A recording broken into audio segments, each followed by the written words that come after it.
What's up, everyone? Welcome to the video. Today we're going to take a look at how to get a Hyundai Tucson started if the key fob dies. I'm going to be demonstrating on a 2020 Hyundai Tucson in this video, but it will be the same on a few different years.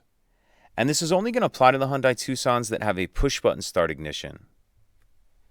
So I've taken the battery out of this key fob to demonstrate. As you can see, none of the buttons are working. If I try to start the vehicle as I normally would, I'm going to get a message on the dash saying key not detected. So what I need to do is I'm going to take my key fob and I'm going to start it as normal, but I'm going to use the top of the key fob to push the stop start button.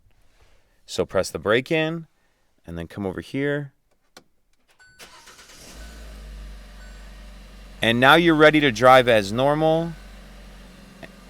And you'll just need to replace the battery in your key fob as soon as you can. If you have any questions, please let me know. If you could take a second to like and subscribe, it helps us out, and I'd appreciate it.